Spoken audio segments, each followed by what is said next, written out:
आज दिनांक 24 अप्रैल 2024 को सेक्टर 71 मदीना मस्जिद मुस्लिम बहुल क्षेत्र में नुक्कड़ सभा का आयोजन किया गया, जिसमें मुख्य अतिथि भाजपा अल्पसंख्यक मोर्चा महानगर अध्यक्ष अनीस अंसारी, डॉक्टर विनोद पागरानी, खुशलो अस्पताल के डायरेक्टर, ओबीसी मोर्चा महानगर अध्यक्ष राज किशोर कश्यप, सेक्टर संयोजक महेश लल्ला, महानगर ओबीसी मोर्चा सह मीडिया प्रभारी शारिक अब्बासी, भाजपा अल्पसंख्यक मोर्चा जिला मीडिया प्रभारी शारिक हसन खान, शोएब हसीब अंसारी, यासीन भूरा, रेहान फहीम, रिजवान आसिफ अलवी, रानी शबाना सदिया, इंतजार अंसारी, परवीन शानू, काजमी, फैसल चांद, बाबू बबली, तस्लीम, आतिफ, मुनीर अब्बासी, बब्बन मियां, रेहान, राशिद, शाहनवाज और सैकड़ों कार्यकर्ता उपस्थित रहे।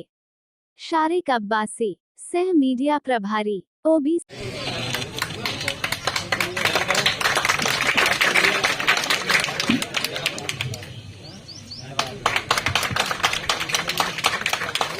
अब इसके बीच में मैं चाहता हूं मेरे चाचा बब्बन चच्चा से वो महानगर अध्यक्ष राजकिशोर कश्यप जी का स्वागत करें।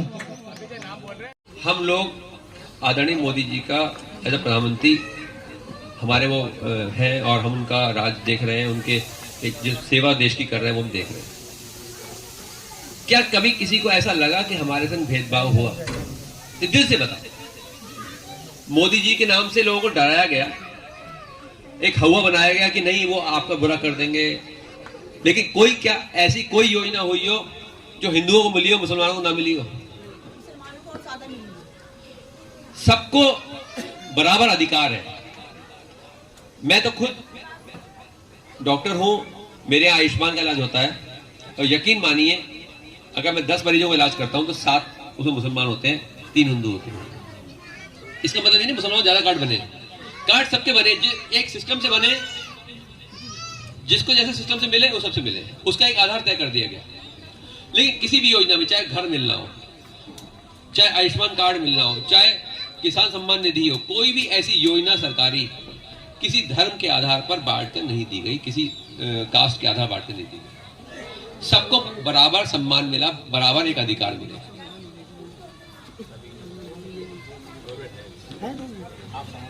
अदान शुरू में रुक जाऊंगा। 2 मिनट है। और न केवल योजनाएं, मोर्चा के महानगर अध्यक्ष अनीस अंसारी जी, राज किशोर जी और आप सभी लोगों का यहाँ पे शुक्रिया अदा करता हूँ मैं, और खासकर शारिक अब्बासी जी का जिन्होंने मुझे यहाँ पे आमंत्रित किया है। देखिए यहाँ पे आज तक ये हुआ था 2009 तक कि लोग मुसलमानों का वोट यूज करते थे।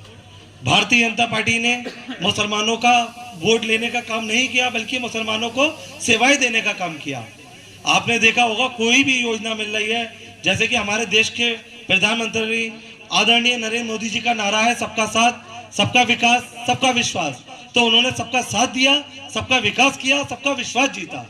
आज जो आप लोग यहाँ पे उपस्थित हैं, यहाँ पे जमा है, इसीलिए जमा है कि वो लोग सबके लिए काम कर रहे हैं, सरकार सबके लिए काम कर रही है। तो हम लोग, मैं आपसे ये कहना चाहता हूँ 7 मई को आप लोग यहाँ से जो प्रत्याशी हैं भाजपा के श्री सतपाल जी, उनको कमल के आगे का वोट दबाता हूँ। मुसलमान के एक हाथ में कुरान और एक हाथ में कंप्यूटर है।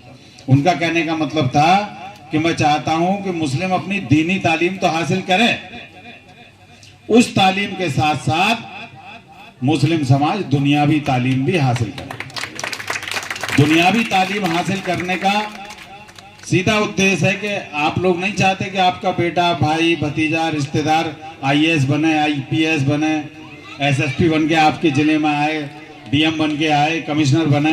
कौन नहीं चाहता? सब कौम चाहती है। ये काम पार्टी से है। भारतीय जनता पार्टी क्या, हर पार्टी के चुनाव चल रहे हैं। लोकसभा, जो देश की सबसे बड़ी अदालत है लोकसभा, उसके चुनाव चल रहे हैं, जहां देश का भविष्य, देश की तकदीर, देश के नागरिकों की तकदीर जहां तय होती है, उस लोकतंत्र का चुनाव चल रहा है, सबसे बड़ा चुनाव। इन चुनाव में आपने देखा होगा, सबसे पहली बात तो ये कि जो अब तक सपा, बसपा, कांग्रेस, उनकी नजरों में तो आप लोगों के वोट पहले ही उनके खाते में लिखे जा चुके हैं।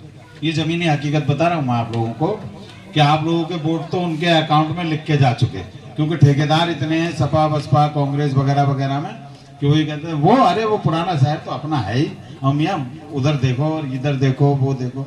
सच्चाई ये है कि जब से भारतीय जनता पार्टी की सरकार बनी, जिस दिन भारतीय जनता पार्टी की सरकार बनी, पहली बार माननीय नरेंद्र मोदी प्रधानमंत्री बने थे। क्या नाम आपका? मेरा नाम शारिक अब्बासी है। जो सभा आपने कराई यहाँ पे कि क्या जगह है, ये कौन सी एरिया लगता है? ये वार्ड नंबर 71 नई बस्ती लगता है, चक महमूद। शारिक जी, मुसलमानों की बेहतरी में आप क्या कर रहे हैं और किस लिए ये सभा आज आपने कराई? मैं तो मुसलमानों के लिए नहीं, अपने वार्ड के जितने भी लोग हैं वो मेरे परिवार के लोग हैं, और एक जब जैसी देश के प्रधानमंत्री। शानू भाई, जरा विपक्ष के बारे में कुछ बता सकते हैं जो विपक्ष मुद्दा कर रहा है?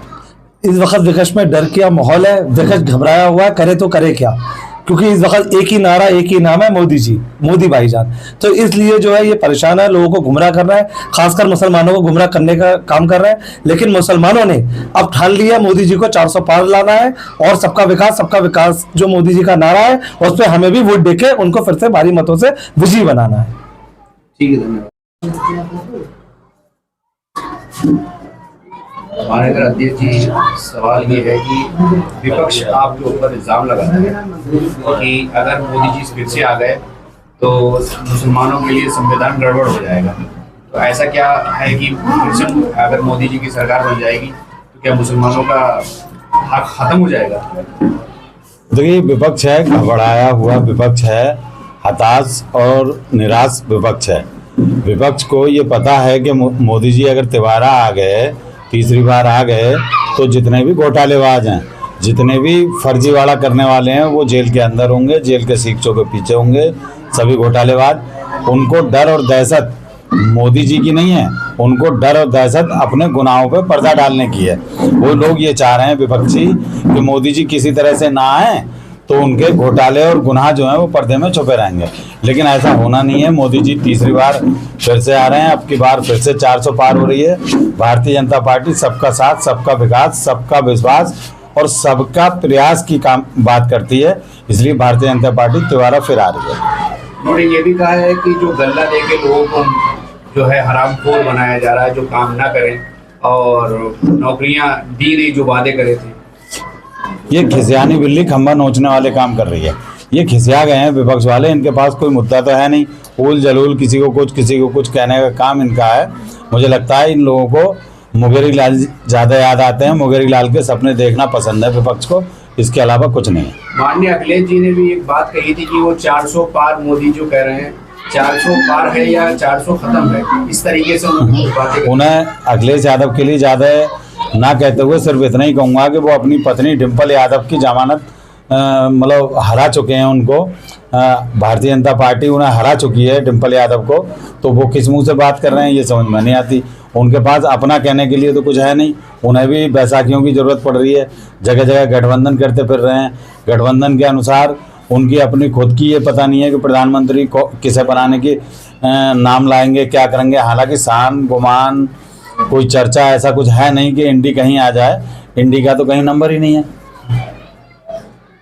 ठीक है।